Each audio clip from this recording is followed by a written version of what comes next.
Voici une vidéo sur la révision des verbes de quatrième année. En quatrième, on demande d'étudier 5 verbes dans l'année. Avoir, être, aller et les verbes aimer et finir. Les verbes avoir, être et aller sont irréguliers, c'est-à-dire qu'il n'y en a pas d'autres qui se conjuguent de cette façon-là. Ils sont uniques et parfois ils sont vraiment illogiques. Aimer et finir, ce sont ce qu'on appelle des verbes modèles, c'est-à-dire quand je sais conjuguer le verbe aimer, bien, tous les verbes ou presque qui finissent par ER vont avoir la même terminaison que aimer.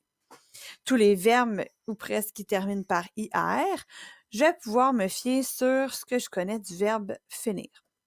Mais à quoi ça sert de savoir bien conjuguer mes verbes? Mais ça sert à ne pas faire d'erreur quand je fais une situation d'écriture. Et c'est important de bien les connaître parce que, ici par exemple, si je veux conjuguer le verbe aller au présent, ben aller, je ne vais pas me fier sur aimer. Je vais aller me fier sur mon verbe aller. Si je veux conjuguer le verbe tomber, je vais me fier sur comment on conjugue aimer. Si je veux conjuguer le verbe bondir, je vais me fier à comment je conjugue finir. Risquer, je vais me fier à aimer. Et choisir, je vais me fier à finir. On demande ces 5 verbes à plusieurs temps de conjugaison. Voici les temps de conjugaison qu'on t'a enseignés en troisième et certains juste en quatrième, mais tu as tous eu à les étudier en quatrième avec les verbes qui sont en haut. L'infinitif, c'est le verbe qui n'est pas conjugué. Donc, si je te dis étudie le verbe aimer cette semaine, ben aimer, ça veut dire que c'est à l'infinitif. Le présent, ben c'est ce qui se passe en ce moment. Le truc, c'est de dire en ce moment, je mange une pomme. L'imparfait, c'est dans le passé. Donc, ça s'est passé hier ou il n'y a pas très longtemps.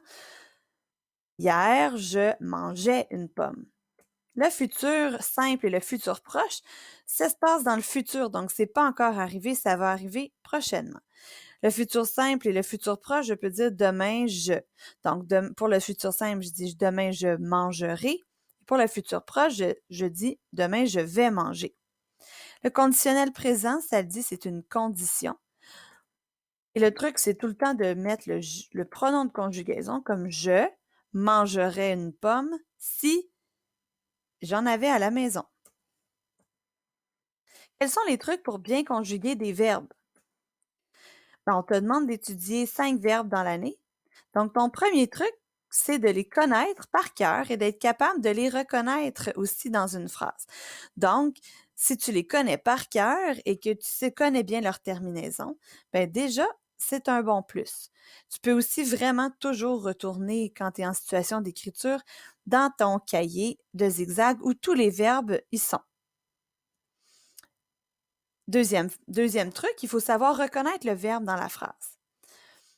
Pour ça, il faut connaître les classes de mots, ce qu'on étudie depuis la deuxième année, et il faut savoir que le verbe, on l'encadre par ne pas. Donc, dans la phrase suivante, Olivier et Océane jouent au ballon dans la cour de leurs grands-parents, j'encadre le verbe par ne pas. Et voilà, j'ai trouvé un verbe conjugué dans ma phrase. Connaître comment conjuguer un verbe dans une phrase, ça c'est le C de Paco. En premier, on souligne le verbe conjugué. En deuxième, on trouve le sujet du verbe et on le remplace par un pronom de conjugaison. Donc, dans ma phrase, c'est qui joue au ballon? C'est Olivier et Océane. Et je peux remplacer Olivier et Océane par il au pluriel. C'est souvent il ou elle au pluriel ou au singulier. Quand c'est quelqu'un avec moi, c'est nous. Quand c'est quelqu'un avec toi, c'est vous. Troisièmement, c'est là qu'on utilise nos outils et nos connaissances pour trouver le temps de conjugaison, de terminaison. Donc, je me demande, joue, ça vient du verbe jouer, donc je vais faire référence au verbe aimer. En plus de ça, joue, est-ce que c'est en ce moment ou c'était hier qu'ils jouaient au ballon ou c'est demain qu'ils joueront au ballon? Bien, ici, on est dans le présent. Donc, je fais référence au verbe aimer, au présent, avec il au pluriel. Donc, je vais le conjuguer avec une terminaison ENT.